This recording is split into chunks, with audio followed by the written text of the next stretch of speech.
പാലക്കാട് ജില്ലയുടെ കിഴക്കൻ മേഖലയിലെ ഒരു സ്കൂളിൽ അധ്യാപകൻ കുട്ടികളെ പീഡിപ്പിക്കുന്നതായി പരാതി. സംഭവത്തെ തുടർന്ന് അധ്യാപകനെ സ്കൂൾ അധികൃതർ ഒരാഴ്ചയായി ജോലിയിൽ നിന്നും മാറ്റി നിർത്തിയിരിക്കുകയാണ്. പരാതി ഉയർന്നിട്ടും ചൈൽഡ് വെൽഫെയർ കമ്മിറ്റി ഇതുവരെ നടപടി സ്വീകരിച്ചില്ല. ഞങ്ങൾ വിദ്യാർത്ഥികൾ ഒരു പ്രശ്നം മൂലം അവസ്ഥപ്പെടുകയാണ്. ഒരു അധ്യാപകൻ പ്രായപൂർത്തിയായ പെൺകുട്ടിയോട് അപമര്യാദയായി പെരുമാറുന്നു. ഇത് ഞങ്ങളുടെ ക്ലാസ്സിൽ മാത്രമല്ല, എല്ലാ ക്ലാസ്സിലെ വിദ്യാർത്ഥികളും ഇതിനാൽ അവസ്ഥപ്പെടുകയാണ്. ഇനിയും ഇത് തുടർന്നാൽ പോലീസിൽ പരാതി കൊടുക്കേണ്ടി വരും. ഇത് ഞങ്ങൾക്ക് മാത്രമല്ല, ഇനി വരാൻ പോകുന്ന വിദ്യാർത്ഥികൾക്കും ഒരു സഹായമായിരിക്കും. ഈ പരാതി എത്രയും പെട്ടെന്ന് പരിഹരിക്കണമെന്ന് വിദ്യാർത്ഥികൾ. നിങ്ങളുടെ സഹായം ഞങ്ങൾ തേടുന്നു. വാചകഘടന ശരിയല്ലാത്ത ഈ കത്തെഴുതിയത് പാലക്കാട് ജില്ലയിലെ കിഴക്കൻ മേഖലയിലെ ഒരു ഹൈസ്കൂൾ ക്ലാസ്സിലെ കുട്ടികളാണ്. കത്ത് പോലീസിന്റെ പരാതിപ്പെട്ടിയിൽ ഇട്ടിരുന്നെങ്കിലും അവിടെ നിന്നും അപ്രത്യക്ഷമായി. പിന്നീട് ഒരു കുട്ടിയുടെയും രക്ഷിതാവിനെയും പരാതിയെ തുടർന്നാണ് അധ്യാപകനെ സ്കൂളിൽ നിന്നും മാറ്റി നിർത്തിയിരിക്കുന്നത്. ഗൗരവമുള്ള പരാതിയായിട്ട് തോന്നില്ല. ചീത്ത മോശമായ വാക്ക് പ്രയോഗിച്ചു എന്നൊരു പരാതിയാണ് വന്നത്. അത് പെൺകുട്ടിയും രക്ഷിതാവും പറയുകയാണ് ചെയ്തത്. അതിൻ്റെ അടിസ്ഥാനത്തിൽ നമ്മൾ ചില നടപടികൾ സ്വീകരിച്ചിട്ടുണ്ട്.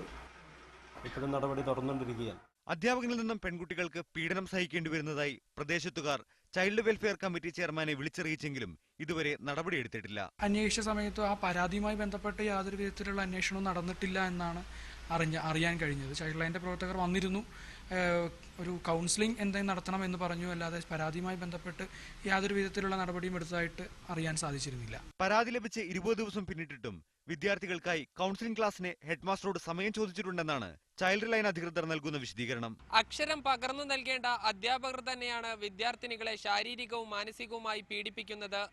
ഇതിനെതിരെ പരാതി ലഭിച്ചിട്ടും CWCയും ചൈൽഡ് ലൈനും യാതൊരു നടപടിയും സ്വീകരിച്ചിട്ടില്ല. ക്യാമറാമാൻ ഷിജു ചിറ്റൂരിനോടൊപ്പം സാജിദ് അജ്മൽ, മീഡിയ 1, പാലക്കാട്. പാലക്കാട്ടെ സ്കൂൾ പീഡന കേസിൽ child welfare committee chairman father Jose പോളിന്റെ നടപടികൾ വിവാദമാകുന്നു. അധ്യാപകനെതിരെ പരാതി ലഭിച്ച വിവരം പോലും കമ്മിറ്റി അംഗങ്ങളിൽ നിന്ന് ചെയർമാൻ മറച്ചുവെച്ചതായി നിലവിലെ അംഗവും മുൻ ചെയർമാനുമായ PV കുര്യാക്കോസ് വെളിപ്പെടുത്തി. മീഡിയ 1 വാർത്തയെ തുടർന്ന് CWC അടിയന്തര യോഗം വിളിച്ചിട്ടുണ്ട്. കഴിഞ്ഞ മാസം 25-ാം തീയതിയാണ് CWC ചെയർമാന് അധ്യാപകൻ വിദ്യാർത്ഥികളെ പീഡിപ്പിക്കുന്നതായി പരാതി ലഭിച്ചത്. ഉടൻ CWC സിറ്റിംഗ് ചേർന്ന് നിയമ നടപടികൾ സ്വീകരിക്കേണ്ടതാണ്. എന്നാൽ CWC ചെയർമാനും ചൈൽഡ് ലൈൻ ഡയറക്ടറുമായ ഫാദർ ജോസ് പോൾ പരാതിയുടെ വിവരം പോലും മറ്റംഗങ്ങളെ അറിയിച്ചില്ല. ഈ വാർത്ത സംപ്രേഷണം ചെയ്യുന്ന നിമിഷം വരെ ഇങ്ങനെയൊരു വിഷയം പാലക്കാട് ചൈൽഡ് വെൽഫെയർ കമ്മിറ്റിയുടെ മുമ്പാകെ എത്തിയിട്ടില്ല. ജുഡീഷ്യൽ അധികാരമുള്ള CWC സിറ്റിംഗിലാണ് തുടരന്വേഷണത്തിന് ആരെ ചുമതലപ്പെടുത്തണമെന്ന് തീരുമാനിക്കുക. പോലീസിനെയോ സാമൂഹ്യനീതി വകുപ്പിനെയോ ചൈൽഡ് വെൽഫെയർ കമ്മിറ്റി ചെയർമാൻ വിവരം അറിയിച്ചുമില്ല. അനോണിമസ് ലെറ്റർ വെച്ചിട്ട് നമുക്ക് അതിനെ മാത്രം വിളിച്ചിട്ട് നടപടിയെടുക്കാൻ സാധിക്കില്ല. കൃത്യമായിട്ട് വിവരങ്ങൾ അറിയണം.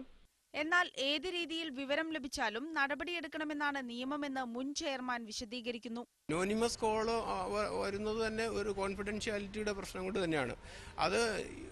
അതൊരു ഇൻഫോമർ എന്നുള്ള നിലയിൽ ആർക്കും any public spirited citizen can produce a child before child welfare committee. കുട്ടികൾക്കെതിരായ അതിക്രമങ്ങൾ സംബന്ധിച്ച് വിവരം ലഭിച്ചിട്ടും മറച്ചുവെക്കുന്നത് കുറ്റകരമാണെന്ന് ബാലാവകാശ കമ്മീഷനും വ്യക്തമാക്കുന്നു. ഈ protection of children from sexual offence ആക്ടിലെ 21-ാം വകുപ്പ് പ്രകാരം ഇത്തരം ഒരു വിവരം കിട്ടിക്കഴിഞ്ഞാൽ ഉടൻ തന്നെ അത് പോലീസിന്റെ കേസ് രജിസ്റ്റർ ചെയ്യാനുള്ള നിയമപരമായ ബാധ്യതയുണ്ട്. മീഡിയ 1 വാർത്തയെ തുടർന്ന് CWC അടിയന്തര യോഗം വിളിച്ചിട്ടുണ്ട്. മീഡിയ 1, പാലക്കാട്.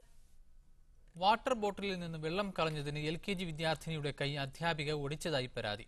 പത്തനംതിട്ട കണ്ണങ്കരയിലെ അമൃത വിദ്യാലയത്തിലാണ് സംഭവം. സ്കൂൾ മാനേജ്മെന്റിന് പരാതി നൽകിയിട്ടും നടപടിയെടുക്കാത്തതിനെ തുടർന്ന് രക്ഷിതാക്കൾ പോലീസിനെ സമീപിച്ചതോടെയാണ് സംഭവം പുറത്തറിഞ്ഞത്.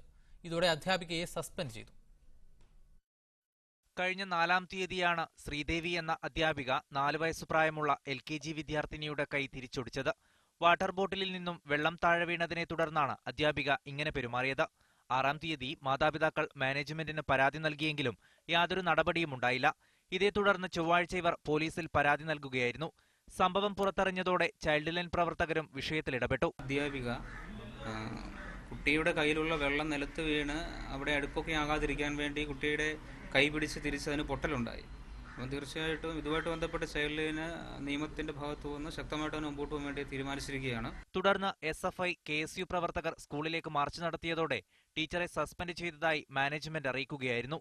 നേരത്തെയും സമാനമായ സംഭവങ്ങൾ ഈ അധ്യാപികയുടെ ഭാഗത്തുനിന്ന് മറ്റു വിദ്യാർത്ഥികൾക്കുണ്ടായിട്ടുണ്ടെന്ന ആരോപണമുണ്ട്. ടോബി ജോൺസൺ, മീഡിയ 1, പത്തനംതിട്ട. ന്യൂനപക്ഷ സ്വകാര്യ ദന്തൽ കോളേജുകളിൽ ഒഴിവുള്ള സീറ്റുകളിലേക്ക് വിദ്യാർത്ഥികളെ നിർദ്ദേശിക്കാൻ സംസ്ഥാന സർക്കാരിനോട് സുപ്രീം കോടതി ഉത്തരവിട്ടു. ഒഴിവുകളുള്ള 650 സീറ്റുകളിലേക്ക് സർക്കാരിന്റെ ലിസ്റ്റിൽ നിന്ന് ഉയർന്ന ഫീസ് നൽകി പഠിക്കാൻ കുട്ടികളെ കിട്ടുന്നില്ലെന്നും സ്വന്തം നിലയ്ക്ക് പ്രവേശനം നടത്താൻ അനുവദിക്കണമെന്നുമായിരുന്നു മാനേജ്മെന്റുകളുടെ ആവശ്യം. എന്നാൽ പ്രവേശന നടപടികളിൽ സർക്കാർ എന്ത് നിലപാട് സ്വീകരിച്ചുവെന്ന് 3 ദിവസത്തിനകം റിപ്പോർട്ട് സമർപ്പിക്കാൻ കോടതി നിർദ്ദേശിച്ചു. തിരുവനന്തപുരം ജില്ലാ സ്റ്റാഫ് നഴ്സ് നിയമനത്തിൽ ന്യൂനപക്ഷ കമ്മീഷൻ ഉത്തരവ് അട്ടിമറിക്കപ്പെട്ടു. 86 പേരെ നിയമിക്കാൻ ആവശ്യപ്പെട്ടതിൽ 56 പേരെ നിയമിച്ചില്ല. സൂപ്പർ ന്യൂമററി തസ്തിക സൃഷ്ടിക്കാനുള്ള നടപടി ധനവകുപ്പ് തടഞ്ഞതാണ് കാരണമെന്നാണ് അധികൃതരുടെ വിശദീകരണം. ഉദ്യോഗാർത്ഥികൾ നാളെ മുതൽ സമരത്തിലേക്ക് കടക്കുകയാണ്. തിരുവനന്തപുരം ജില്ലയിലെ സ്റ്റാഫ് നഴ്സ് നിയമനത്തിൽ സംവരണ അട്ടിമറി നടന്നുവെന്നായിരുന്നു ന്യൂനപക്ഷ കമ്മീഷന്റെ കണ്ടെത്തൽ. NCA ഒഴിവുകളിൽ മറ്റു വിഭാഗക്കാരെ നിയമിച്ച DMOയുടെ നടപടി നിയമവിരുദ്ധമാണെന്നും കമ്മീഷൻ കണ്ടെത്തി. നിയമനം നഷ്ടമായ 86 പേരിൽ 30 പേരെ ഒരാഴ്ചയ്ക്കകം നിയമിക്കുമെന്നും ബാക്കിയുള്ളവരെ സൂപ്പർ ന്യൂമററി തസ്തിക സൃഷ്ടിച്ച് നിയമിക്കുമെന്നും ആരോഗ്യ ഡെപ്യൂട്ടി സെക്രട്ടറി കമ്മീഷനെ അറിയിക്കുകയും ചെയ്തു. 30 പേർക്ക് നിയമന ഉത്തരവ് നൽകി. 19 പേർ നിയമനം നേടി. ഇതിൽ 11 ഒഴിവുകൾ ഇപ്പോഴുമുണ്ട്.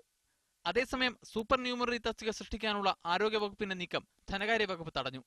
എന്നാൽ മെഡിക്കൽ വിദ്യാഭ്യാസ വകുപ്പിലുള്ള ഒഴിവിലേക്ക് തങ്ങളെ നിയമിക്കുന്നില്ലെന്നാണ് ഉദ്യോഗാർത്ഥികളുടെ ആരോപണം. ഹെൽത്ത് സെക്രട്ടറി ചെന്നപ്പോൾ ഹെൽത്ത് സെക്രട്ടറി പറയുന്നത് നമ്മളെ DMAയിലോട്ട് എടുക്കാൻ പറ്റില്ല, കാരണം അവരിപ്പോൾ ഒരു എക്സാം PSC വഴി ഒരു എക്സാം കണ്ടക്ട് ചെയ്തിട്ടുണ്ട്.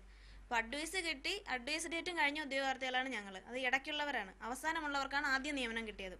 ആദ്യം ഉള്ളവർക്ക് കിട്ടുകയും ചെയ്തു. അപ്പോൾ ഇടയ്ക്കുള്ള ഞങ്ങൾക്ക് നിയമനം കിട്ടാതെ വന്നപ്പോൾ ഞങ്ങളെക്കാളും അവരെ എക്സാം എഴുതിയവരെ വെയിറ്റ് ചെയ്യുന്നു. അവർക്ക് ഷോർട്ട് ലിസ്റ്റ് പോലും ആയിട്ടില്ല. അവരെ വെയിറ്റ് ചെയ്തുകൊണ്ട് ഞങ്ങളെ മാനസികമായി തളർത്തുകയാണ് ചെയ്യുന്നത്. സാങ്കേതിക പ്രശ്നങ്ങൾ ചൂണ്ടിക്കാട്ടി തങ്ങളുടെ നിയമനം തടസ്സപ്പെട്ടതിൽ ഉദ്യോഗാർത്ഥികൾ ആശങ്കാകുലരാണ്.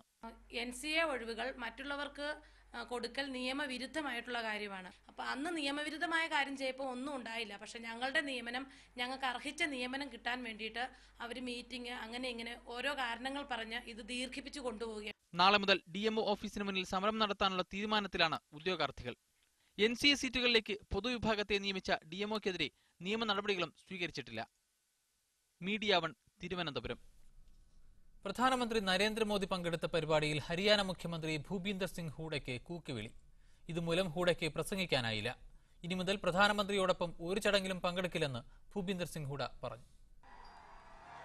ഹരിയാനയിലെ കൈഥാലിൽ നിന്ന് രാജസ്ഥാൻ അതിർത്തി വരെ നീളുന്ന 1400 കോടിയുടെ റോഡ് പദ്ധതിയുടെ ശിലാസ്ഥാപന ചടങ്ങിനാണ് പ്രധാനമന്ത്രി നരേന്ദ്രമോദി എത്തിയത്.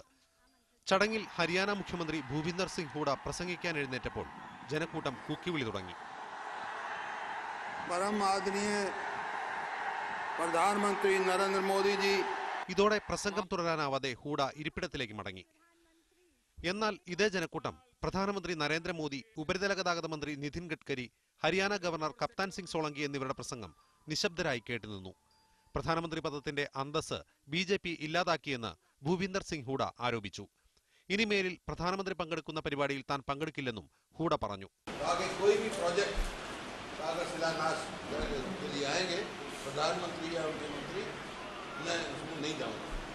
ഈ വർഷം അവസാനം നിയമസഭാ തെരഞ്ഞെടുപ്പ് നടക്കുന്ന സംസ്ഥാനമാണ് ഹരിയാന.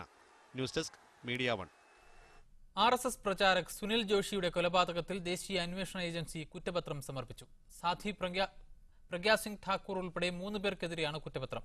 പ്രഗ്യാസിംഗിനോടുള്ള സുനിൽ ജോഷിയുടെ ലൈംഗിക അഭിനിവേശമാണ് കൊലപാതകത്തിലേക്ക് നയിച്ചതെന്ന നിഗമനത്തിലാണ് NIA. ജോഷി വധമന്വേഷണം മധ്യപ്രദേശ് പോലീസിന്റെ നിഗമനത്തിന് വിരുദ്ധമാണിത്. 2007 മാലേഗാവ് സ്ഫോടനവുമായി ബന്ധപ്പെട്ട് അറസ്റ്റിലായ പ്രഗ്യാസിംഗ് സ്ഫോടനത്തെക്കുറിച്ച് അറിയാമായിരുന്ന ജോഷിയെ രഹസ്യങ്ങൾ ചോരാതിരിക്കാൻ വകവരുത്തിയെന്നാണ് നേരത്തെ കണ്ടെത്തിയിരുന്നത്. ഉത്തർപ്രദേശിൽ കൊല്ലപ്പെട്ട ദലിത് പെൺകുട്ടികൾ ബലാത്സംഗത്തിനിരയായതിന് തെളിവില്ലെന്ന് CBI.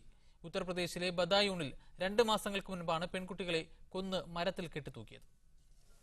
പെൺകുട്ടികളെ ബലാത്സംഗത്തിനിരയാക്കി കൊന്ന് മരത്തിൽ കെട്ടിത്തൂക്കിയെന്നായിരുന്നു postmortem report.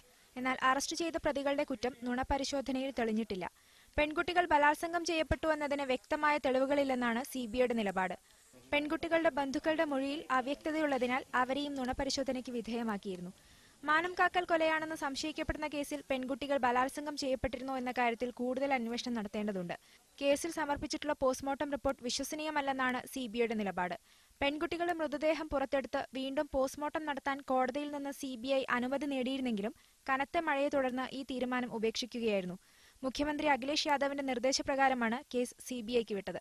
News desk media 1. ഇനി പ്രധാന വാർത്തകൾ ഒരിക്കൽ കൂടി.